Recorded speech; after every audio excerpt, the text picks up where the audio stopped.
the leader in talk radio on the Internet, right here on K98Talk.com.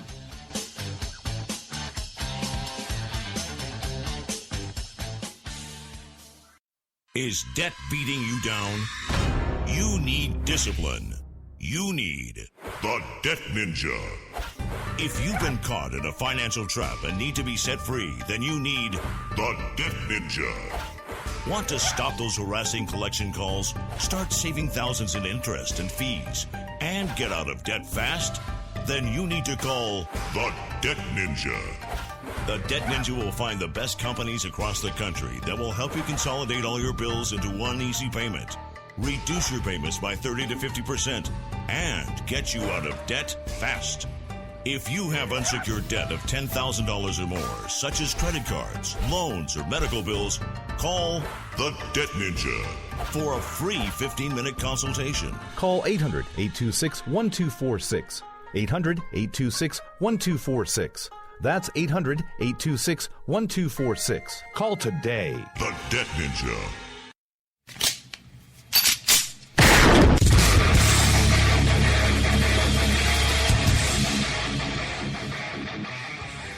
This is Slickery Trigger for Rebel Road Tactical. With proper care and feeding, your pistol will be ready when you need it. There to save your life. Shouldn't your gear be that good? Whether you need a holster for comfortable everyday carry or a tough-as-nails holster for your next training course, Rebel Road Tactical has what you need. Check us out on the web at rebelroadtactical.com.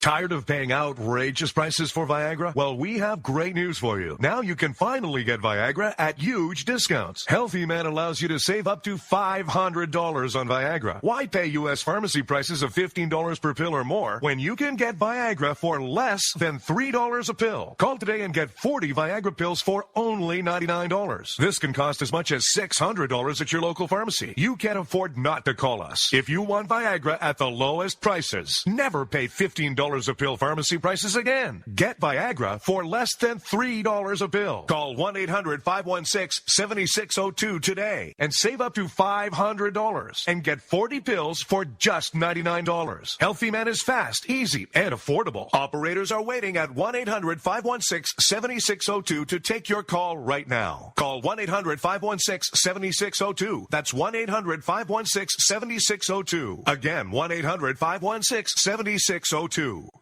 In these uncertain economic times, you've got to do whatever you can to save money. One of our biggest expenses can be our cars, especially when unexpected repair bills hit. Not anymore. If you own a vehicle with less than 130,000 miles, is less than 12 years old, has a warranty about to expire, or even no warranty at all, you could stop paying for car repairs. Roadside assistance, towing, and rental coverage are all included. Don't wait for the next repair. Make one free call right now to see if you qualify. If your vehicle is less than 12 years old, has less than 130,000 miles, even if it's out of warranty, paying for car repairs can become a thing of the past. Call us right now and get your car protected before your next repair bill hits. Get protection and no more repair bills. Call 800-696-1030. Again, 800-696-1030. That's 800-696-1030. 800-696-1030.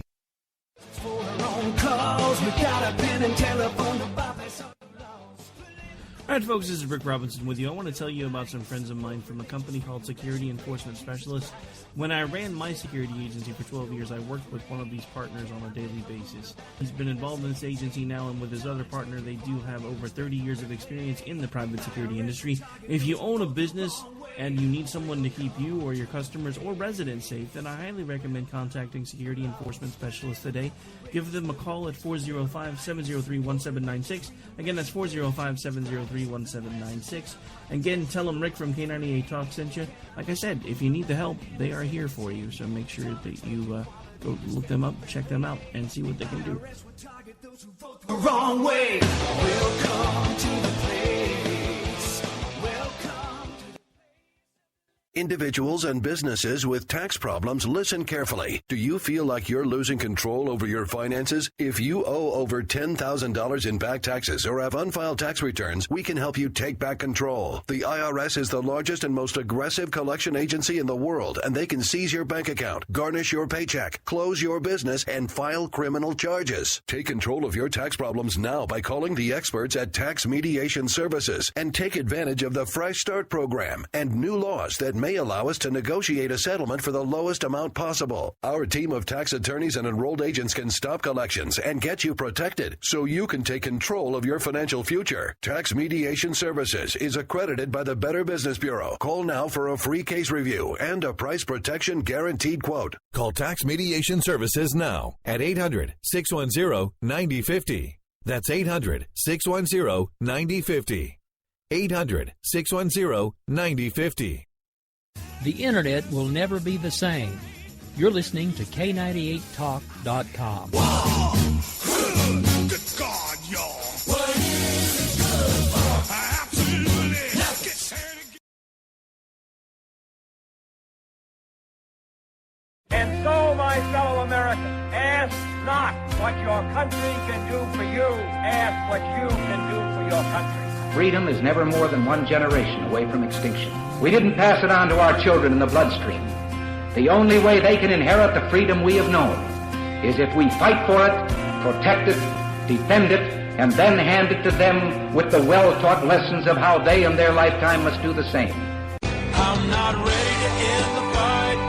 I'm not ready to back down. 'Cause I've been through hell and I don't have time to go round and round and round. It's too late to turn back now. You know I wouldn't if I could.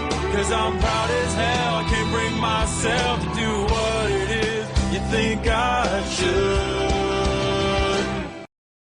Ladies and gentlemen, it's Tuesday, June 7th, 2016, just a few minutes past the hour of 10, and this is the Jen and Rick Show. I'm one half of the crew, Rick, and she's the other half, Jen, and it's primary day, but we don't care.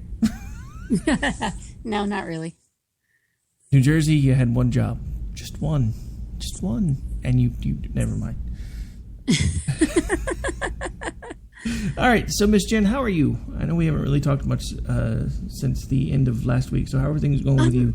I'm doing pretty good. Been really busy. Had a lot of family in town. We've been going to high school graduation ceremonies for various family members, and then graduation parties, and my father-in-law came, and so it's just been kind of a whirlwind of family gatherings. So wait, is he in earshot right now?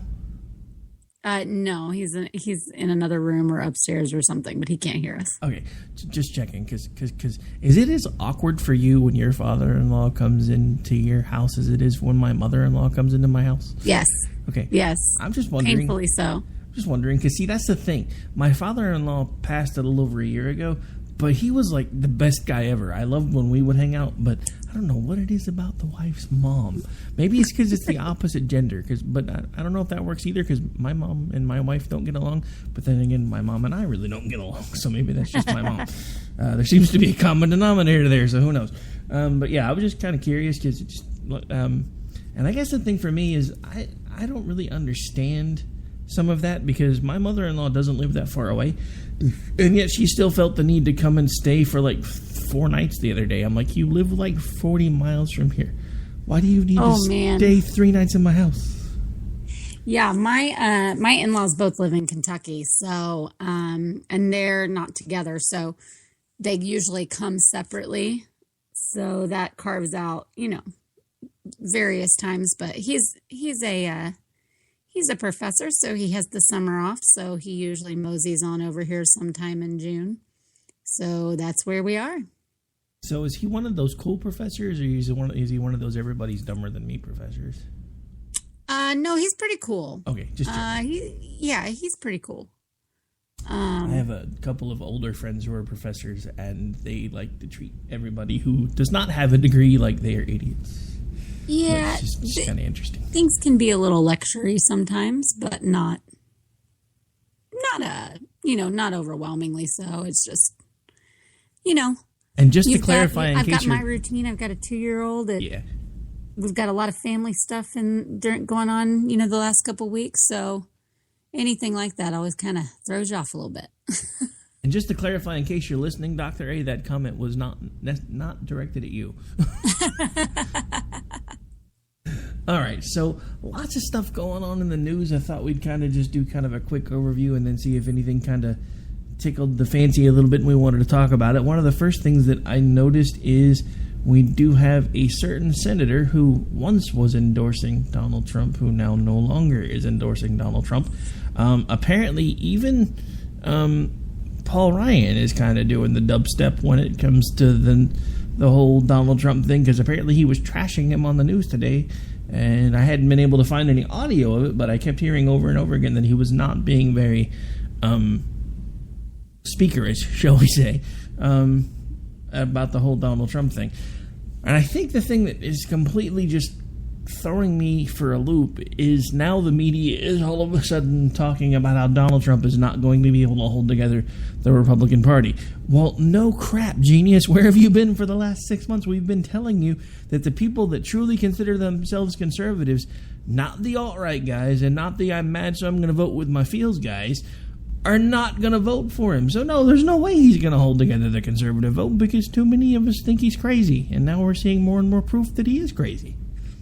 Just saying. Right. And it's like they're just starting to get like shocked and maybe even kind of like worried about some of the things he's saying. For example, the most recent comments with the, with the Hispanic judge and, talking about him as if his main point was that he can't do his job because he has Mexican heritage, which is just absurd. I don't think he understands what it means to like recuse yourself for a conflict of interest. It doesn't mean what he thinks it means. And they're just now appalled by some of these things, but he's been saying stuff like this all along. This is not anything that's brand new to anybody that's been paying attention. It just, I guess, depends on how you wanted to open your ears to him. But see, it was fun for them before, because before he was tearing apart Republicans. That very thing that Sean Hannity keeps talking about, how we need to come together and quit having everything being a circular firing squad because people didn't want to line up around Trump. He was doing his own circular firing squad. He was standing in the middle with an AK-47, turning around in circles and pointing it randomly at each candidate and just pulling the trigger until they fell over. That's how he got the nomination. He didn't get it by saying the best things. He didn't get it by giving the best ideas. He did it by blatantly and overtly attacking everyone who stood against him, and sometimes he even made crap up. To quote Brad Thor, how do you debate with a guy who pulls facts out of his butt? Right. Because that's Donald Trump. Right. I mean, and not only does he just make it up, but he also just flat out denies things. So if you call him on anything, I mean, it gets impossible to argue with someone that is in absolute denial and just refuses to acknowledge any sort of truth. So if you show him a video of him saying something, he still looks at you and said, nope, sorry, didn't happen. No, but Mr. Trump, nope. But Mr. Trump said, nope, didn't happen. Nope, that's not true. It didn't happen that way. And so you really have nothing left to say or do with him, because he's just refusing to acknowledge reality. And the scary thing about that is his followers are exactly the same way.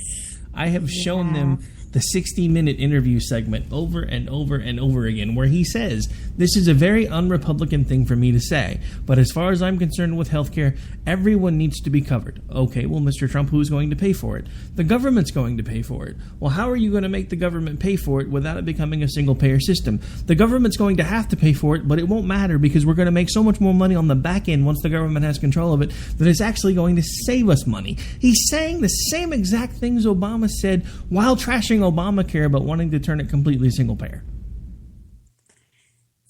Yeah, but none of that really matters. And again, no, because all they got to do is go look at his website to see what he really says. Look at his website, exactly. Hey, dude, I never in a million years thought I would live in a world where the main talking point for a presidential cycle is, well, did you go to his website? And I find it interesting that not only can he not very well explain his various stances and policies without directing you to his website, but often many of the people working for him cannot either. And that's another thing that's like, what is your job then? Well, basically, they're just going out and trying to, spew all sorts of crazy stuff in order to get you to believe Donald Trump and to vote for him. I guess that's their only purpose. It certainly isn't to know what he actually stands for and what kind of presidential leader he would be. Speaking of just more and more proof that he's insane, I found something that I kind of forgot about until I was scrolling back through my timeline again. The good thing is that sometimes even when I don't think I have time to do show prep, I'll tweet myself things and realize that it was things I wanted myself to be able to find later. So, yay. There was a tweet that went out, I believe it was... Actually, wow, it was almost a year ago. It was July 12th, 2015, so it was, I think, around the same time that he first started toying with the idea of making his announcement, because I don't think he'd quite done it yet, if I remember right, but I could be wrong. And it was, this is from his Twitter account. It's got the check mark and everything. Can you envision Jeb Bush or Hillary Clinton negotiating with El Chapo, the Mexican drug lord who escaped from prison? ... I have a question. Why would anybody who's considering running for POTUS or has made it as POTUS and is POTUS want to negotiate with a drug lord, and why? I saw that too and was going, wait, what? It's like, so this is supposed to be one of your selling points, is like you would sit down with a drug lord? I don't get it. Yeah, I mean, look, okay, so I understand that Donald Trump is one of these guys that has an ego the size of New York and a mouth the size of Manhattan. So he thinks that he can negotiate with anyone. But again, where is the political capital in sitting down to negotiate with a drug dealer? And what would it be that you were trying to negotiate? Are you going to try to get the drug prices lower so the druggies save some money? Because I'm not quite sure where you're going with that. And what purpose could it possibly serve? Are you gonna widen the pipeline so the drugs get in more smoothly? Are you gonna close the pipeline so the drugs don't get in at all? And if you're gonna do that, why do you need to negotiate with the guy? What are we gonna be negotiating with him about? And why the hell would you even say that? It was just bizarre. It's another one of those things where he just, speaks off the cuff, has no clue what the heck he's talking about, and just starts kind of blabbering. And he gets himself in a lot of trouble. And I know tonight he did some sort of victory speech via teleprompter, and some people are criticizing it. A lot of people are saying, of course, his supporters are saying, this is awesome. And he sounded so, presidential. Well, of course he did, because someone else actually wrote it and he actually followed it versus just speaking off the cup, in which case you get things like my African American. I swear, there's not a nicer way to put that. It sounds like someone was trying to use a particular phrase that I will not say on the air that typically African Americans say to each other, which is basically where you drop the ER off of a particular word and give it an AH sound. It sounds like a white guy trying to use that phrase and realizing he was going to get in trouble for doing it. So instead of busting out with he's like, my African American. What the hell? It was, yeah. That made my jaw drop. My African American. Oh, good grief. And what's funny is I feel like people have been really mad over just kind of how it's been called racist and how it's been portrayed as racist and how the media is blowing it up as racist, as opposed to being mad that, guess what, guys? It's actually kind of racist. Like, it's not just some like weird perception. Like, he might as well have said, come here, boy. Yeah, I mean, think about this. Even if you take away the colloquial term that I think he was trying to not use, it's from just the tone of language that he used and the way he said it, it was like, hey, I own that one right over there. See him? That's mine. I'm just like, so what, you're a slave owner now? Oh my gosh, yeah, it was excruciating. And I'm pretty sure that the guy the man who he was talking about is someone that hasn't endorsed him. Oh, that wouldn't surprise me either. Yeah, I'm pretty sure it's like not even a supporter. It's so strange, so bizarre. But, that's Trump for you.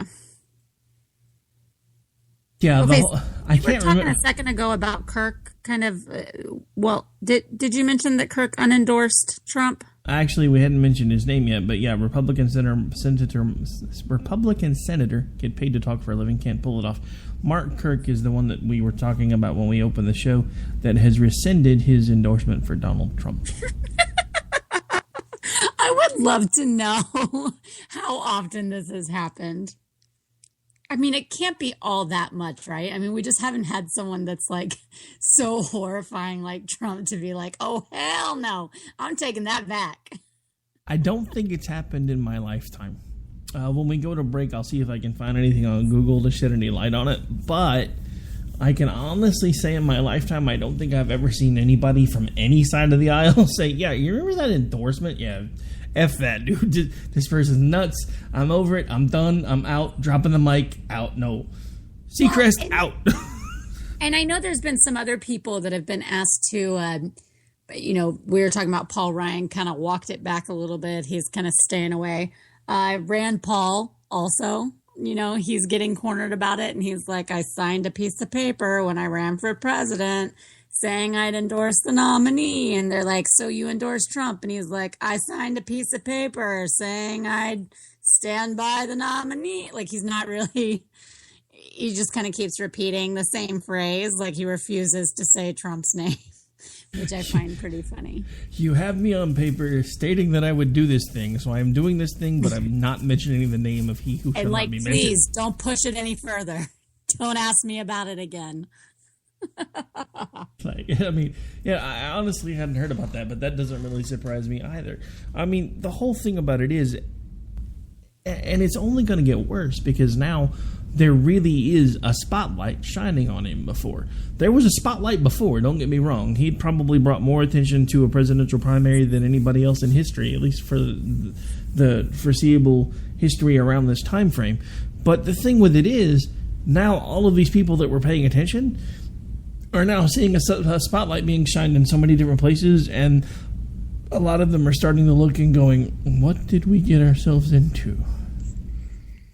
And those of us that have been paying attention are sitting back going, hey, remember when I told you I was going to say I told you so. What is that, like 4 or 5 words? I told you guys I was going to say it. I've been saying it now for weeks, and I'm not going to stop. I told you this was going to happen. Everyone who has Never Trump anywhere in their bio on Twitter or uses it on a regular basis or tells you that Never Trump meant exactly that, which is never going to vote for the guy, not going to happen, has been telling you for months this day was coming because he was the arrogant one and told us, I don't need to build bridges with you guys. I don't need to mend fences. Y'all can all kiss my butt. I don't need you. I'm going to get elected without conservatives. Good luck. Yeah, which, goes back and forth. Like, they either need us, which is why they're trying to convince us, or they don't need us because they've got it without us. It changes daily and never really know. Their approach doesn't, but their message does. I'm verbally abusing you because I need you and I want you to vote for Trump. Oh, wait, no, remember, that was yesterday. Now I'm verbally abusing you because I don't need you and I think you're an idiot because you're a Hillary supporter because you're not voting for Trump. These people don't understand how the voting process actually works. Nope, they sure don't. And, we kind of sealed the deal here with I know we don't have the results in for, or most of the results in. We don't have any in for California yet. We've just got some in for Montana. But New Jersey, New Mexico, North Dakota, and South Dakota are, they're in. And everything's sunk. Even though Sanders won North Dakota pretty handily, he lost New Jersey, New Mexico, and South Dakota. He's most likely losing Montana. Hillary Clinton is the Democratic nominee. And so welcome to the 2016 general election, where we've got a Democratic nominee who is a woman, but is also the first candidate to be nominated while under an active FBI investigation that possibly compromised national security. And then we've got a Republican nominee who's, set for trial for fraud in the fall. Bravo, America. Job well done. Yeah, I mean, we're doing a bang-up job. I mean, it's just proof. Everything my grandfather ever told me is coming to pass, because he's basically been now for years telling anybody that would listen that at some point we're going to get so stupid that it's not going to do us any good to vote anymore, because we're just going to do what they tell us. And we're pretty much there now. I'm just saying. Yeah, it certainly feels like it. I don't see. Unfortunately, I'm getting to a little bit of that just like overly negative fatalist like phase. Like, I don't know what can be done from here that would possibly make anything better right now. Honestly. I'm sure we can probably blame me for that, because you hear me rant and rave about it all the time when we're on the show together. So if anybody wants to blame anybody for Jen's new fatalistic attitude, just... Yeah, no, I come by it very naturally, unfortunately. Well, of course you do. That's what happens when you actually try to use your brain to make decisions when it comes to politics. Eventually you look around and go, I don't know what just happened, but I don't want any part of it, and all y'all can go away. And that's kind of where I've been now for several months. So I found a story earlier, and then I went back to look at something that Jess had posted, because she's actually listening, so anytime I say I'm going to look something up, she starts looking at it for me. She says she's found several instances of organizations and certain celebrities removing endorsements after given, but can't find any record of any politicians ever to have done so. Nice. See, that makes more sense to me, though. An organization or a celebrity, particularly if like a candidate comes out and says something that's like directly counter to that organization. So I could see that happening some, and celebrities are fickle, so that doesn't surprise me in the least. But interesting. No politicians. I'm sure there have been a few here or there along the way, but probably nothing that really made news. Everything is going to make news about this, and it seems inevitable that there may be more who also unendorse at some point, no matter how big or small. It's that kind of season, and it's that kind of election, and we have that candidate. I mean, he's that guy that everybody. It's like the one of your friends that you just roll your eyes and go, oh, you groan, and you hope they don't say something inappropriate to the waiter when they come to the table. I mean, that's who we elected. That's who we've got, at the helm of our party right now, hoping to push into the White House is... Almost said white power, I think. Is that guy. That idiot guy. Except the problem is he's already doing that, but instead of attacking the waiter, he's attacking a Mexican judge. Right. Or anybody else who, dares cross the Donald. Yeah, I mean, I really don't know how they could possibly think that someone that is as vindictive as he is going to be a good fit for the White House. Because I don't want anybody that's as vindictive as he is having access to things like the IRS, nuclear launch codes, NSA crap that we all know is happening that everybody wishes didn't. And we're about to give him access to all of that. Are you kidding me? Yeah, that is what's very scary. And you see the way in which he already wants to manipulate the court via his case with this judge. And then other reports of other times when he's tried to interfere, he's tried to donate money to something in order to create the outcome he wants. All of those things. It's a way of life for him. It's not behavior that would be just, pushed aside in order to revere the office. This is who he is. This is how he operates. It's not going to be unlearned. So that is the kind of president he will be, and he will be vindictive. And if we think we've ever seen it, and we think that Obama was just a smidgen of what Trump will be.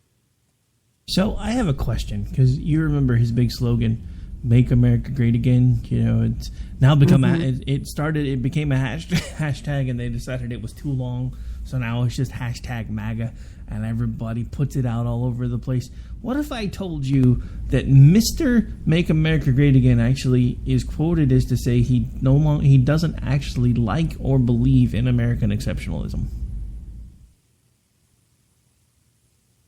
I mean, yeah. This is from New York News and Politics. Doesn't surprise me in the least. And it's written by Eric Levitz. If there's been a single consistent theme in the past 12 months of Donald Trump's ramblings, it's that America is the only place that matters. The GOP nominee has argued that on matters of foreign policy, trade, and immigration, the United States should set policy with only the welfare of its citizens in mind. If ripping up our security agreement with Japan forces them into a war with North Korea, so be it. If banning all Muslim refugees from our shores increases the burden of resettlement on our European allies, that's not our problem. If a trade war with China immiserates some factory workers in Beijing, oh well. And yet, 1 month before launching his campaign, the arch enemy of political correctness told a roomful of Tea Party patriots that they shouldn't call their country exceptional because that would hurt the feelings of Russian businessmen. In late April 2015, the Mogul spoke at an event hosted by Texas Patriots PAC titled Celebrating the American Dream. In a video of the event obtained by Mother Jones, Jim Mattress Mac McInville, a prominent local businessman, asks Trump to define American exceptionalism. Does American exceptionalism still exist? And what do we do to grow American exceptionalism? I don't like the term. I'll be honest with you, Trump replied. People say, oh, he's not patriotic. Look, if I'm a Russian or I'm German or I'm a person we do business with, why, I don't think it's a very nice term when you're exceptional but we're not. So, and this is a month before he started coining the term Make America Great Again. This goes back to everything that we talked about on one of the shows last week. Everything that he's done are things that he has gleaned from talking to conservative groups.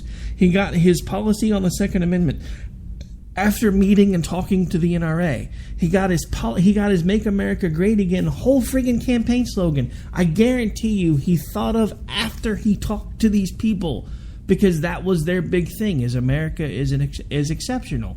So he found a way to make everybody who thinks America used to be exceptional, to make them feel like he could help it become that way again, without having to acknowledge the fact that he doesn't honestly believe that American exceptionalism even exists in the first place. And let's not forget that the same guy that says, let me be the one to sit across the table from Putin, just told a room full of businessmen, you shouldn't say that because you're going to hurt the Russians' feelings. Yeah, it's really kind of astounding, and also makes me laugh. Actually, the premise of it cracks me up. I was unaware that Russians had feelings, so... Ouch. Well, to my friend Evgenia, who occasionally listens, I don't believe that... I know you have feelings. They're just not like ours. I'm just kidding. But you're it's a just crazy funny. Old Russian woman who will break me, but I do understand you have feelings. But I'm thinking about the men that Trump would be talking about. Like, really? Like, it might hurt their feelings. Get out of town. Dude, these are the same guys that sit in Russian steam baths plotting the death of people. They're like, oh, hey, Boris, you take care of that little problem for me yet? Which problem you talking about, boss? The guy that stiffs me, we gonna make him sleep with the fishes, yes? These are the people. It's all over the place. And it's the same thing that I have been saying all along, and too few people are listening. The one key characteristic of being a good salesman is you, in a sense, become a chameleon. I know people that have done sales work that have left it for that particular reason, because they got up one morning and they realized that in order to push the products and do it well and make a decent living at it, if you weren't comfortable with the products, you actually had to lie to the people that you were trying to sell to. I know plenty of people that can do sales work without crossing that line, but there are more times than not people that cannot do that. And Donald Trump is one of those people. He outlines it word for word in his book. And if you've read his book, He's been running his book on the American public for the last year, and they have been eating it up. Yep. We're, I don't know what else is left to say about Trump. He's just it's so embarrassing, actually.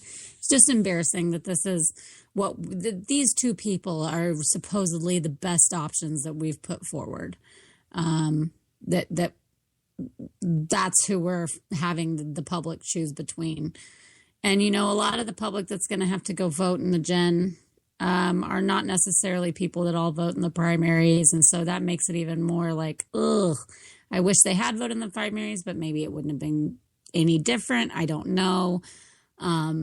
But when they start to actually pay attention and see what's going on as we lead up to the general election, I think there's going to be quite a bit of voters' remorse. I think there's going to be a lot of voters' remorse, but we'll actually touch on that when we get back. Believe it or not, we're already well past the bottom of the hour, so we're going to have to take a really quick break, pay some bills, and then I think we'll finish up the show talking about some of the things that, and I'm going to kind of put you on the spot here, but since you mentioned buyer's remorse, or voters' remorse, but we might as well say buyers at this point, I think we're going to kind of touch on that for a little bit when we get back, and then maybe make fun of Hillary for the last few minutes, because we haven't really talked about her much lately. And she deserves to be made fun of as much as Trump does. So. Absolutely. And on that note, folks, we're going to pay some bills. We'll be right back. You are listening to the Jen and Rick Show right here live on K98 Talk, and we will be back with you here in just a few minutes. No, I wouldn't if I could, 'cause I'm proud as hell. I can't bring myself to do what it is you think I should.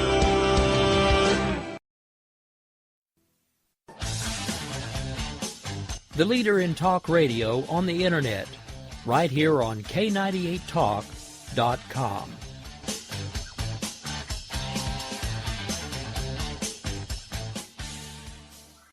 Is debt beating you down? You need discipline. You need the Debt Ninja. If you've been caught in a financial trap and need to be set free, then you need the Debt Ninja.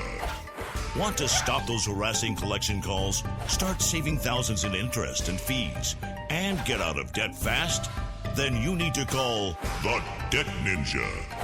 The Debt Ninja will find the best companies across the country that will help you consolidate all your bills into one easy payment, reduce your payments by 30 to 50%, and get you out of debt fast. If you have unsecured debt of $10,000 or more, such as credit cards, loans, or medical bills, call the Debt Ninja for a free 15-minute consultation. Call 800-826-1246. 800-826-1246. That's 800-826-1246. Call today. The Debt Ninja.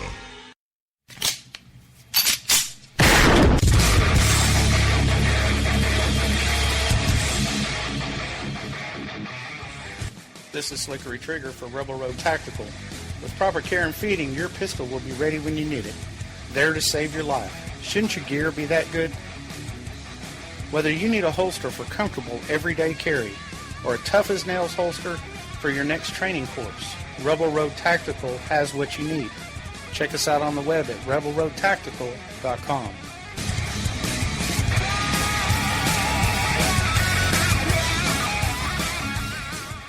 Tired of paying outrageous prices for Viagra? Well, we have great news for you. Now you can finally get Viagra at huge discounts. Healthy Man allows you to save up to $500 on Viagra. Why pay U.S. pharmacy prices of $15 per pill or more when you can get Viagra for less than $3 a pill? Call today and get 40 Viagra pills for only $99. This can cost as much as $600 at your local pharmacy. You can't afford not to call us. If you want Viagra at the lowest prices, never pay $15 a pill pharmacy prices again. Get Viagra for less than $3 a pill. Call 1-800-516-7602 today and save up to $500 and get 40 pills for just $99. Healthy Man is fast, easy, and affordable. Operators are waiting at 1-800-516-7602 to take your call right now. Call 1-800-516-7602. That's 1-800-516-7602. Again, 1-800-516-7602. All riders are prone to becoming so attached to our characters and stories that we struggle to see why a passage may not be working. It takes another set of eyes to help us nurture our writing into full maturity. At Black Wolf Editorial Services, we strive to enable writers to develop and grow, shaping stories into masterpieces that can stand the test of time. Editing services are provided for all genres and all age categories. Services range from critiques of a short story through to the line edits of a full-length novel and copy editing for those preparing for publication. We also offer assistance on generating a writer's bio for your websites, as well as help with those book blurbs and promotional material. We won't abandon you to the masses. We want to celebrate with you in your successes. Black Wolf Editorial Services, nurturing your writing into maturity. For a full list of services and prices, visit us at blackwolfeditorial.com.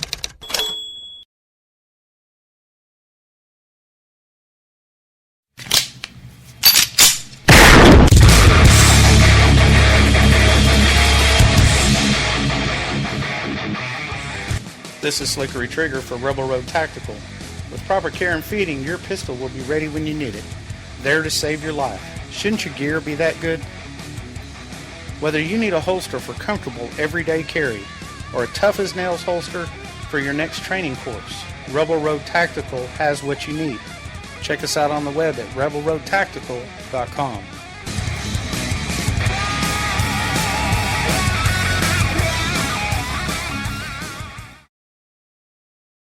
I don't have time to go round and round and round. It's too late to turn back now. You know I wouldn't if I could. Cause I'm proud as hell. I can't bring myself to do what it is you think I should.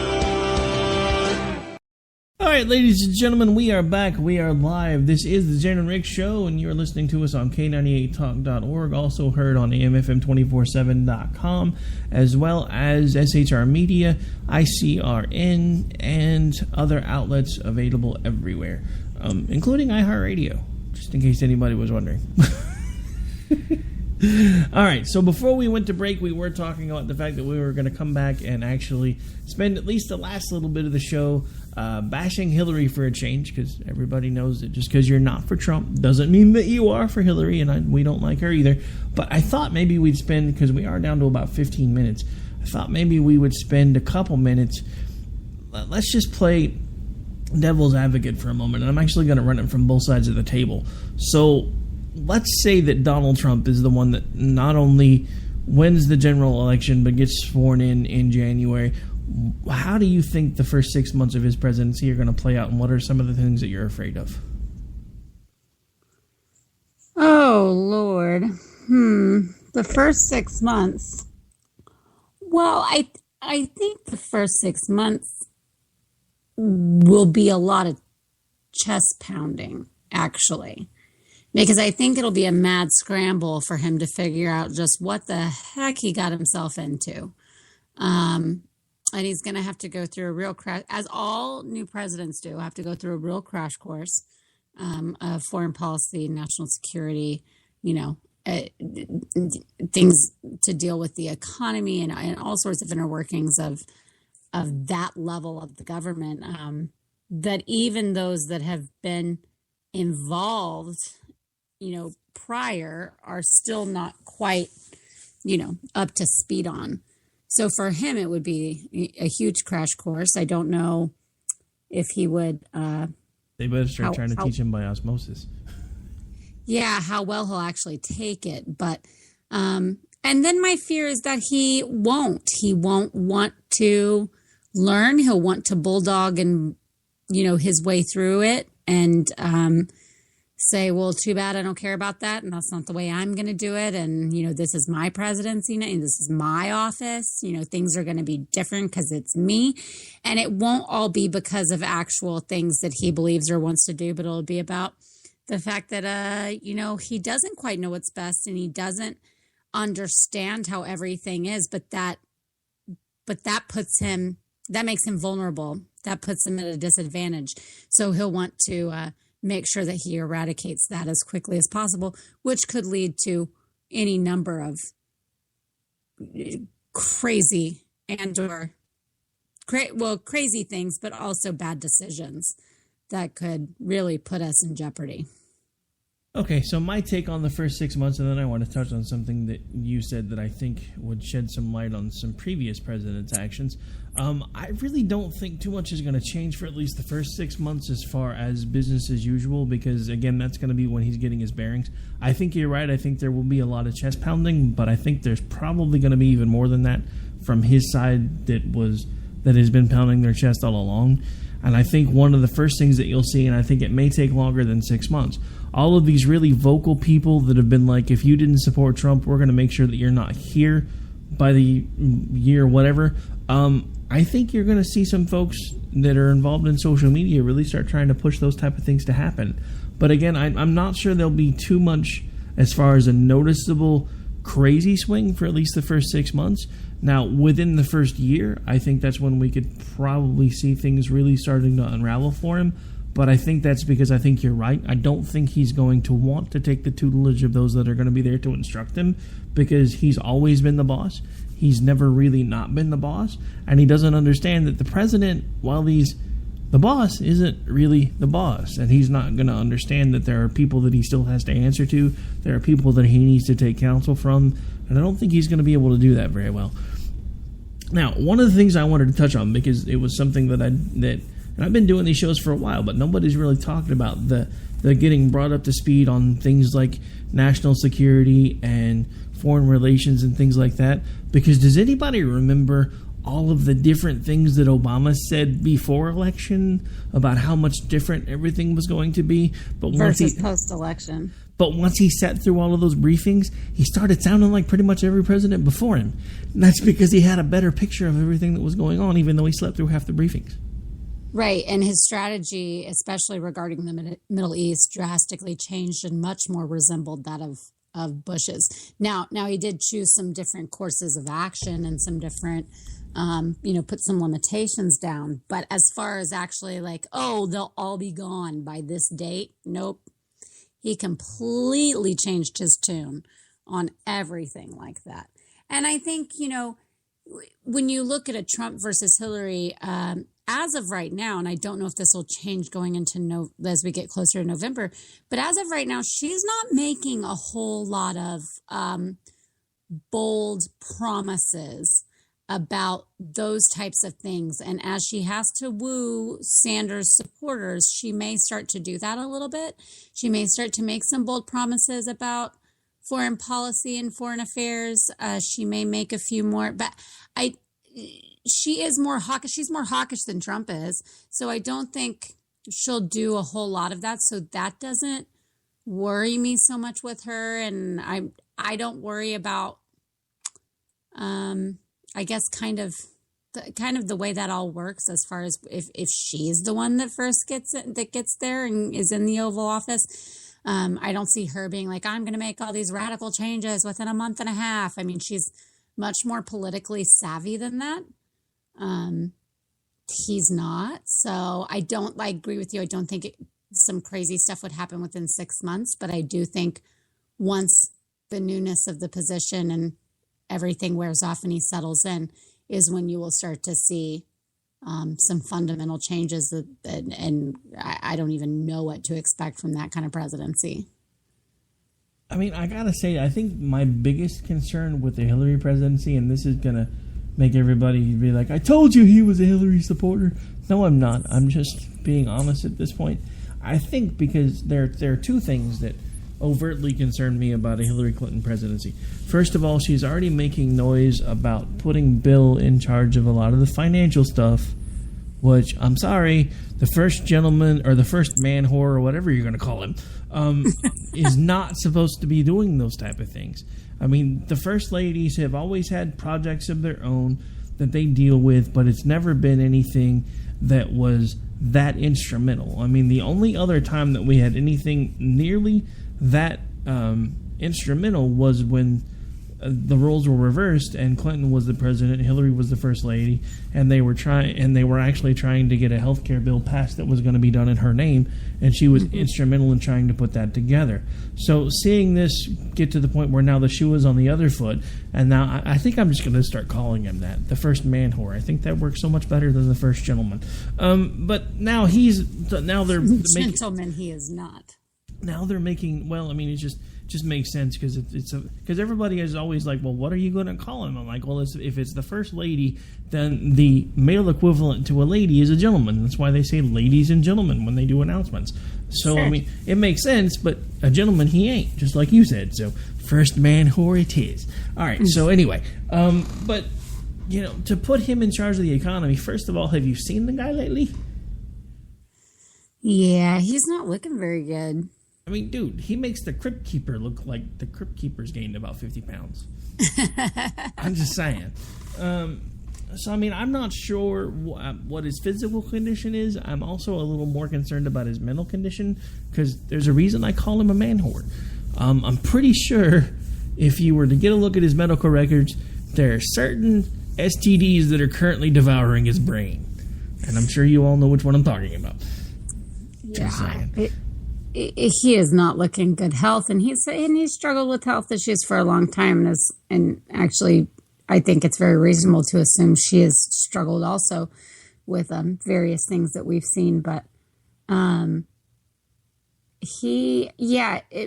him, it kind of seems, it almost seems like a backhanded way to like, if you elect me, then you're beloved. You're getting a twofer. You know, president that you thought was so great and that we gave all of this economic credit, success credit to, that he'll really be running some of the stuff, which I'm like, well, this is so weird. This is such a weird way to approach it. Like, I can't get you to nominate me on my own, but if I guarantee you that Bill, who you all really did like and vote for overwhelmingly as the Democratic Party, if y'all will vote, because then I will let him do a lot of stuff, then good, because at least I get elected. I mean, I don't know. It's just kind of weird. It's kind of insulting to herself to be like, the only way I can do this is if I promise you Bill. Oh. And for Republicans and conservatives, that, of course, terrifies us. But so I have a question, and this is just my tinfoil hat moment. What are the guidelines for a vice presidential nominee? What do you mean? I mean, are there any stipulations as to who it can be? Because I know that they were talking about, somebody was talking about naming Gingrich as, if Trump got the nomination, they thought a Trump Gingrich ticket would go pretty well. I have a sneaking suspicion. Because with as much as she's already talking about handing things to Bill, I wouldn't be surprised if when it comes to convention time, she starts trying to float him as her Veep. Ooh. Now, I don't necessarily know if that's going to happen, but think about the implications, because she's already trying to sell it as a twofer. So what if we get Clinton and Clinton 2016? Yowzas. Is that some scary crap, or is that some scary crap? Yeah, it really is. That's kind of frightening. But I wouldn't put it past the Clintons for any reason whatsoever. But it would put the fact that she wants to put him more in charge of some of the economic stuff in a more favorable light if he went from being the first man whore to the VP. Right. I'm just saying. I still love man whore. That's great. Oh, I'm going to keep using it, even if he is the VP. He's going to be VP man whore. It's not okay, real quick tonight, like when she's giving her little victory speech, she said a few things that kind of made me laugh. One is that she's like, oh, we need to all be in this together. And she says, we are fairer together. We are better together. We are stronger together. What does it mean to be fairer together? Huh? Isn't that weird? Isn't that a weird thing to say? We are fairer when we're together. What? I don't know. That struck me as funny. First of all, it's very poor grammar. Second of all, there really is no such thing as fair. Well, right. As we all know. That also I thought was kind of funny was she had said, we'll meet in Philadelphia, which gave birth to our nation, talking about for the, Democratic convention. And Katie Pavlich, she tweets and says, good thing we didn't abort Philadelphia. Ouch. I thought that was pretty nice. Pretty nice. But yeah, she just kind of does all of this. She talks about how Donald Trump was, is unfit, all these things, as if it means that she's fit, because I don't think she is either. And there's just a lot about unity, better than division, empowerment, better than resentment, and bridges are better than walls. Ooh, zing. Whatever. It's a whole lot of same old, and a lot of patting on the back for being the first woman nominee. When the bridge you're directing folks to hasn't been finished and you drop off in the middle, it really doesn't do you any good to get on the bridge. Well, that is an excellent point. I mean, it really is just the same thing that I've been saying about this election cycle, because everybody keeps telling me that, we have to select the lesser of two evils, and I keep saying, okay, so we're standing at a fork in the road. On the right, you take the right fork, and you go, and you keep walking, and you keep walking, and you keep walking, and you come to a cliff. So if you don't stop, you're just going to fall off. So you take the left road, because it's, whichever one you think is the lesser of two evils. So let's say you decide to take the left road, but you're walking, and you're walking, and you're walking, and all of a sudden you're on this bridge, and there's not a bridge out sign, so you're just tooling along, and all of a sudden the bridge drops out from underneath you. When no matter which way you pick, there's a bottomless pit in front of you. Which one is the right choice? There's not one. That's the problem here with this entire thing, is there's not a lesser. There a lot of times there is clearly a lesser evil. There's not this time, and that's what makes all of this so incredibly frustrating, especially for those of us that are so invested and interested in politics and in the future of our country.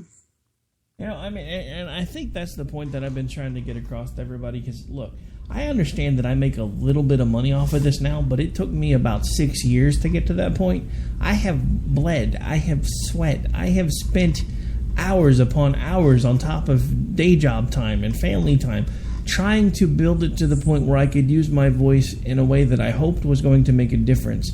Just to watch everything that I ever fought for and everything that I thought I was going to be standing for completely ripped out from underneath me, and now I'm told that if I don't pull the lever for Trump, then I shouldn't be able to consider myself a conservative anymore. And to all of you that keep saying that to me over and over again, I have 3 words, most of which I can't say on the radio, so we're just going to do this. #GFY. Exactly. All right, so, dear lady, we are once again about out of time, as we do every show ending. Why don't you remind folks where they can interact with you, should they choose to do so, and then I will let you get back to your crazy, hectic 2-year-old heaven life. Woohoo! You can search for me at J.R. Homestead on Facebook. I'm at J. Homestead on Twitter, and, of course, on misfitpolitics.weebly.com. All right, and as usual, you can interact with me on Twitter. Honestly, that is one of the best ways to do it. You can find me at AOTR_host. You can look me up on Facebook at either Rowdy Ricky Robinson, or you can look up the show's Facebook page at America Off the Rails. You can also shoot me an email if you're old school, and you can do that at either rick@k98talk.org or Ricky at the Spark Radio Network. And if I can ever find a spare 5 minutes, you can read my next column on American Action News, because I do have one about ready to go. I just can't seem to ever get the I's dotted and the T's crossed. And on that note, folks, we are out for the day. I will be back with you live with America Off the Reels, as does air here every Monday, Wednesday, and Friday. And I'll be live with you guys in Philadelphia again on Friday. So don't go away, Philly. I'll be there soon. But at that, we are out, folks. You have a good night. And so, my fellow Americans, ask not what your country can do for you. Ask what you can do for your country. Freedom is never more than one generation away from extinction. We didn't pass it on to our children in the bloodstream. The only way they can inherit the freedom we have known is if we fight for it, protect it, defend it, and then hand it to them with the well-taught lessons of how they in their lifetime must do the same. I'm I'm not ready to end the fight. I'm not ready to back down. 'Cause I've been through hell and I don't have time to go round and round and round. It's too late to turn back now. You know I wouldn't if I could. 'Cause I'm proud as hell. I can't bring myself to do what it is you think I